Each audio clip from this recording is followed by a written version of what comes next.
चलिए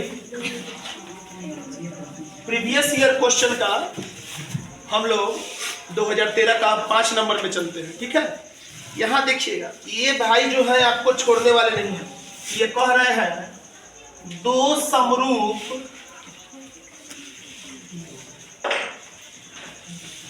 त्रिभुज की भुजाएं 4:9 के अनुपात में है, तो इन त्रिभुज का क्षेत्रफल का अनुपात होगा। देखिए ये भाई आपको छोड़ने वाला नहीं है। ये जो 4:9 है ना, बार बार यही भाई साहब दे देते हैं 4:9।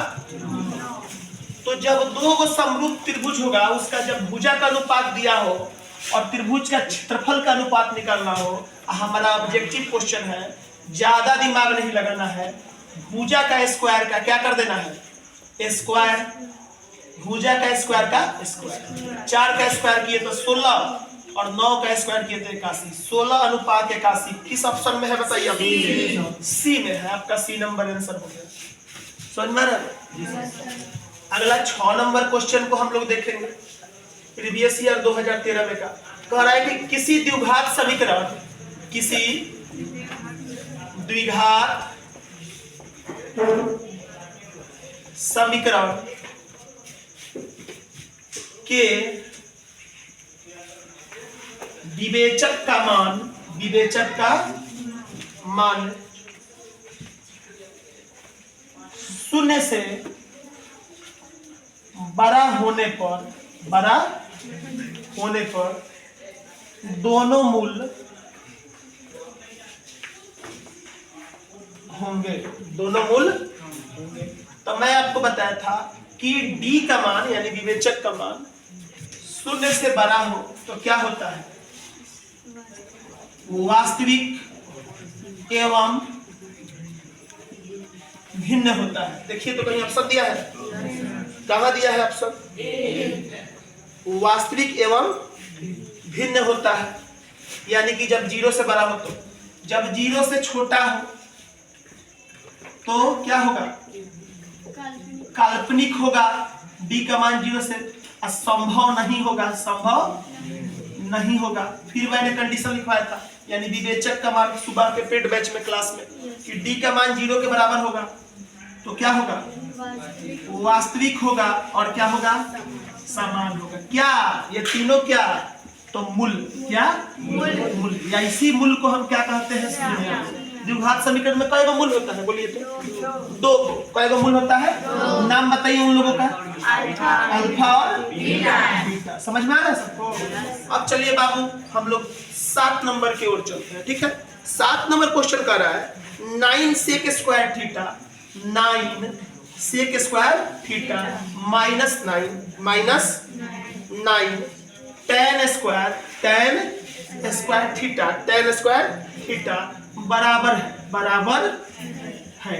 ये आपका क्वेश्चन है। फिर इसमें 4 ऑप्शन आपका दिया है, ए, बी, सी और डी। तो क्वेश्चन क्या है, 9 sec square theta -9 tan square theta, ये किसके बराबर है? व्हाट, यानी कि दोनों में देखिए तो क्या कॉमन है?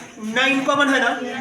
सब कोई बोलो क्या कॉमन है? 9। दोनों में से हम 9 कॉमन कर लिए तो क्या बच गया, sec square theta -tan square theta, यानी कि ये 9 कॉमन किया है। इसका मैं त्रिकोणमिति में पढ़ाया हूं आपको थ्योरी में, कि sec square theta -tan square theta बराबर 1, sin square theta plus cos square theta बराबर 1, cosec square theta minus cot square theta बराबर 1। तो sec square theta -tan square theta का मान कितना होता है? 1। तो 9 गुने 1 क्या हो गया? 9। आपका 9 आंसर हुआ। बताइए तो किस ऑप्शन में दिया है? बी में दिया है। चलिए हम इसको लगा देते हैं। ठीक है, अब चलिए 8 नंबर क्वेश्चन, छोटा क्वेश्चन है, बहुत आसान है। √2 है एक।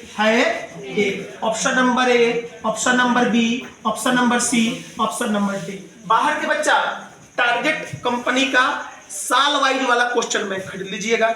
जो बाहर के बच्चे हमें ऑनलाइन देख रहे हैं, हमारे बच्चे खरीद चुके हैं, और उसमें से आप लोग रिवीजन कीजिएगा। हम सॉल्यूशन करवाते जा रहे हैं, ठीक है। एक एक क्वेश्चन मैं सॉल्यूशन कर दूंगा बोर्ड पे, डेली 10 क्वेश्चन डालूंगा सॉल्यूशन करके। आप ध्यानपूर्वक देखें और विश्वास बनाए रखें।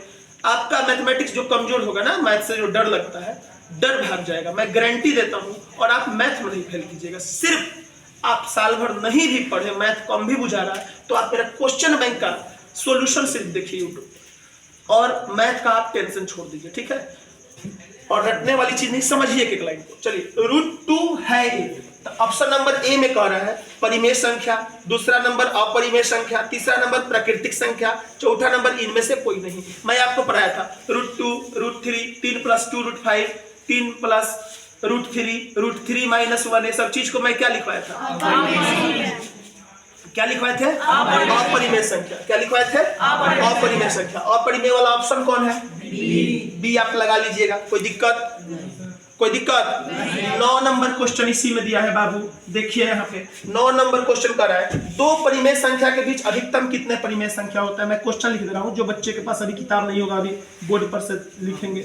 और थोड़ा सा कैमरा का भी दिक्कत है, इसीलिए थोड़ा सा आप लोग जूम करके देखेंगे वीडियो को, जूम करके। हमारे चेहरा देखने से मतलब नहीं है, बोर्ड देखने से मतलब है। जूम करके घर पर देख लेंगे, और इसका बहुत जल्दी सॉल्यूशन हो जाएगा। आप लोग प्यार आशीर्वाद दीजिएगा तो वीडियो को शेयर करें, ठीक है।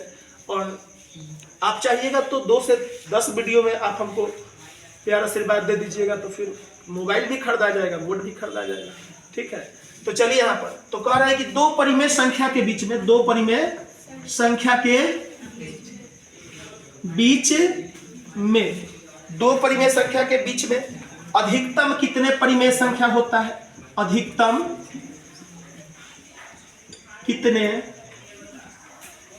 परिमेय संख्या होता है? ऑप्शन नंबर ए दिया है 1, ऑप्शन नंबर बी दिया है 2, ऑप्शन नंबर सी दिया है आपका 3, ऑप्शन नंबर डी दिया है अनंत। आप बाबू याद रखिएगा, दो परिमेय संख्या मैं ले रहा हूं। जैसे मान लो कि एक लिया और एक क्या लिया? 2। इसके बीच में जानते हो, कभी भी आपसे पूछेगा कि दो परिमेय संख्या के बीच में कितना परिमेय संख्या हो सकता है, तो आप क्या बोलना? अनंत। क्योंकि 1 और 2 के बीच में बहुत संख्या आती है, जैसे 1.1, 1.11, 1.12, 1.13, 1.134, 5, ऐसे आप काउंट कीजिएगा ना, तो आप काउंट नहीं कर सकते हैं, हम काउंट। तो ये थ्योरेटिकल बात है कि दो परिमेय संख्या के बीच में कितने परिमेय संख्या होते हैं? अनंत। आप लोग इसको अपने नोटबुक पर उतारिए प्लीज, जल्दी उतार लीजिए।